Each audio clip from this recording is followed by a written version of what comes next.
A ver a dónde está Elio Coan. Elio, ¿nos estás escuchando? Buenas tardes. Muy buenas tardes, ¿cómo va la gente querida de la provincia hermana? Muy buenas tardes. Sí, señor. Bueno, en mi caso te saluda de entrerriano a entrerriano. ¿A dónde naciste, Elio?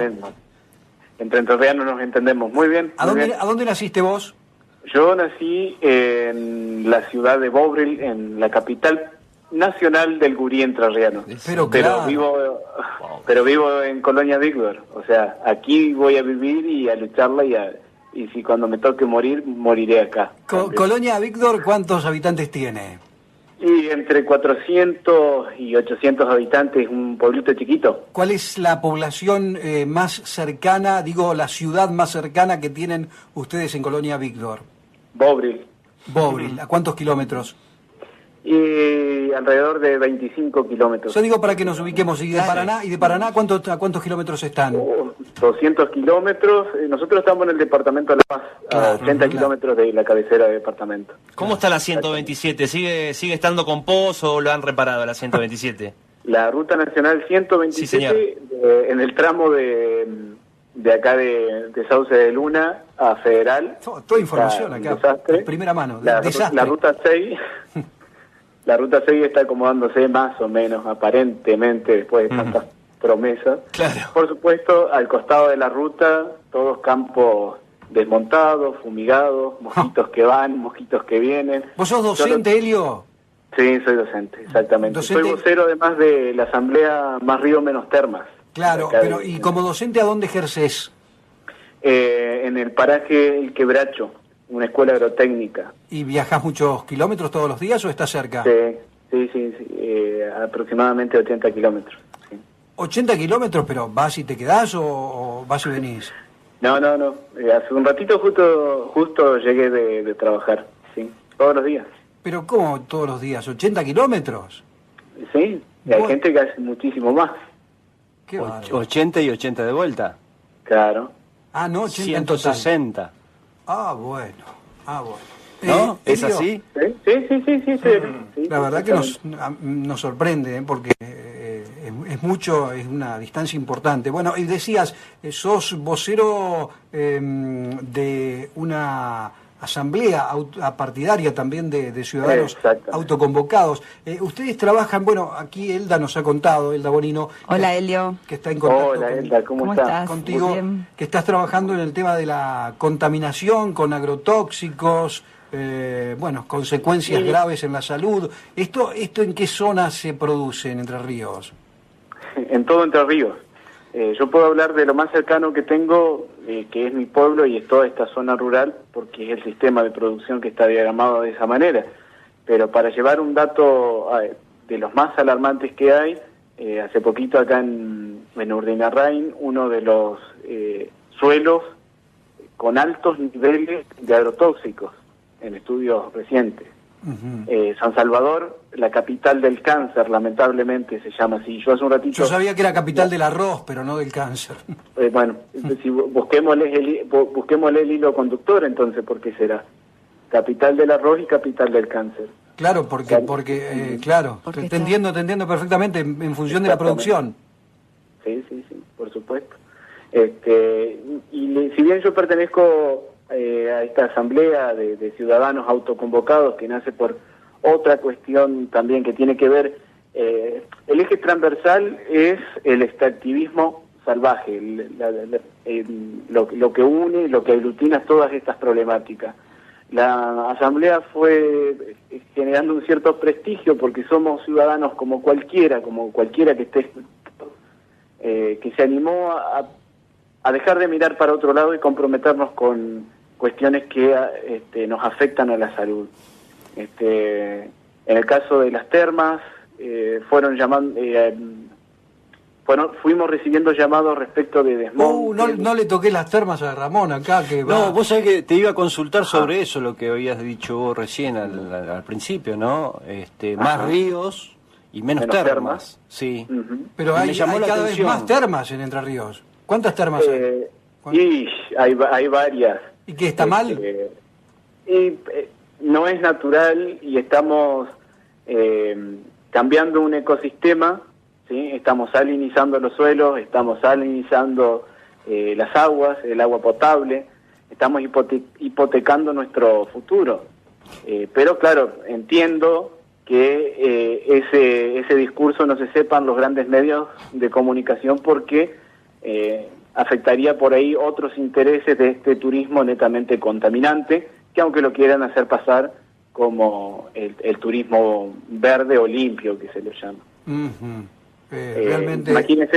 Imagínese que el agua que se trae tiene, por ejemplo, en el caso de La Paz, lo promocionan como 3 veces más de sal que el agua de mar. Imagine lo contaminante que es, cómo modifica ya sea el suelo o el agua donde se vierten esos efluentes. Pero ¿y ustedes están solos en este reclamo o alguien del gobierno los ha escuchado, por ejemplo?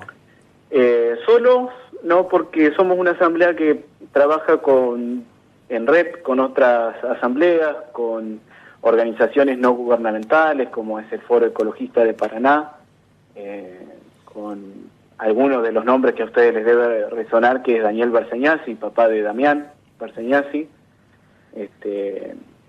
gente como Biguá, y otras organizaciones también no gubernamentales. Yo en ese tiempo no estaba, pero sí acompañando el reclamo del Parque Alberdi en Santa Fe. Claro. Estuvimos en Ramallo frenando un proyecto de termas, y siempre intentando conectar las distintas luchas. Sí, cuesta. No, digo que no debe ser fácil, Cielda. Sí, yo lo que quería remarcar para que la gente entienda es que vos un poco lo dejaste entrever. Tenemos un modelo capitalista y consumista que nos hace modificar todos los ecosistemas.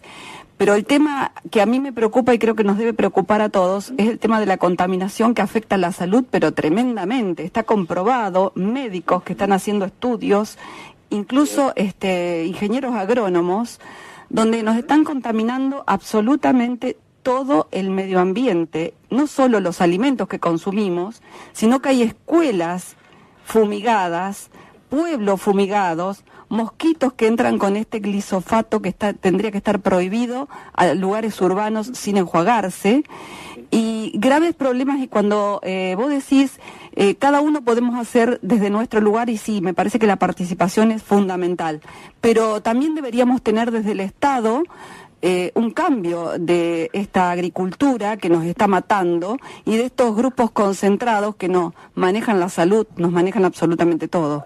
Pero precisamente es ahí, el ministro de Ambiente y Desarrollo, como era don Sergio Berman, que nosotros lo conocemos de cerca porque lo denunciamos el año pasado con su industria y con acá en Avigdor, él tiene su fundación acá, sí.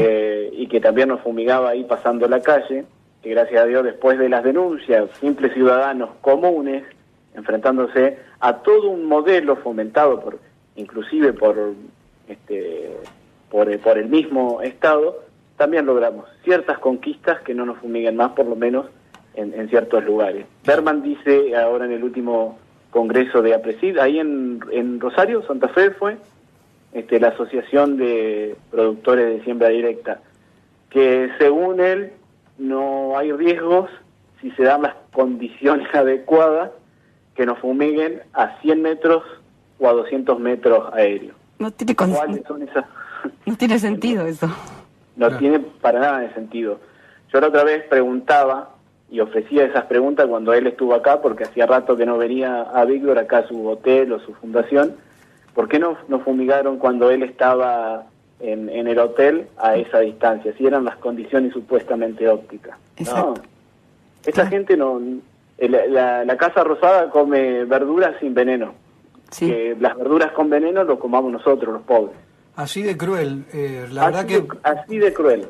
Cuesta creer estas cosas, ¿no? Que sucedan, pero bueno, me llama la atención cómo no repercuten, cómo no tienen la repercusión que tendrían que tener. Eso a mí me alarma, digo, porque si es tal como ustedes lo plantean, ¿por qué no trasciende. Una de las líneas de respuesta que puedo llegar a dar es que precisamente este modelo, auspiciado por las grandes concentraciones de poder, controlan medios de comunicación, controlan los parlamentos para que se aprueben y se diagramen leyes acordes a las necesidades de la gente que maneja el mercado y las mentes de la gente, porque el discurso perverso con publicidad engañosa de que estos productos son solamente para las malezas, entonces ¿qué nos vamos a preocupar que cualquiera va y aplica si total son para las plantas y a nosotros no nos va a hacer nada? Elio, pero esto no es este gobierno, es decir, esto es una continuidad por supuesto, pero por supuesto que no. Si en la década, convengamos que con Felipe Solá en adelante, cuando en los 90 en adelante el modelo de estos cultivos tóxicos dependientes se fue acentuando. En eso vienen todos en la misma línea. ¿Por qué Carrasco ha sido perseguido cuando denunció, cuando reafirmó lo que ya se sabía en otros lados? Carrasco, el doctor Carrasco, de los perjuicios de estos químicos. Fue perseguido por Salvareza, candidato creo que últimamente por Unión Ciudadana. Bueno, todos en la misma línea. Por eso cuando decía una de los intentos de respuesta que uno le da es el control de parlamentos o del poder político en cualquiera de estos de nuestros países donde hay necesidad de trabajo y con el relato de la generación de fuentes de trabajo y que teníamos que alimentar al mundo, nos venden cualquier cosa. ¿Cuándo se vinieron a quedar con nuestros campos desgastados? Y ¿qué le queda al pequeño productor cuando ya no puede sembrar más nada porque todos sus campos están envenenados y los rindes son cada vez menos? Y toda esa dependencia que genera el paquete tecnológico. Elio, viéndolo desde el punto económico, ¿no? Queríamos conocerte, si te parece, en una próxima oportunidad. Vamos a hablar sobre algunos temas específicos que a ustedes, fundamentalmente a ustedes, les preocupan y que entiendo que es interesante que lo puedas manifestar. Sí. Sí, es un tema demasiado amplio y por ahí, ya perdón. Si no, pero está bien. Lo que pasa es que se nos fueron los tiempos nada más, ya son las 20 minutos para las 4 de la tarde y tenemos otros compromisos, pero queríamos fundamentalmente saber de vos y de cómo estás trabajando, porque sabemos que estás trabajando el tema fundamentalmente allí en Avictor, en la provincia de Entre Ríos, pero por supuesto que ustedes tienen también un despliegue a nivel nacional. Un último mensaje. ¿Cómo no? Los agrotóxicos matan, ¿sí? Y es responsabilidad de todos nosotros, principalmente por las generaciones futuras y por el compromiso por gente que ha venido luchando de hace rato, de tener una mirada crítica y una posición clara en favor de la vida, sin intereses partidarios ni mezquinos. Eso nomás. Okay. Exactamente. Gracias, un gusto. Gracias. Igualmente a ustedes. Un abrazo enorme. Elio Coan, desde Colonia Avictor, en la provincia de Entre Ríos, charlaba con nosotros.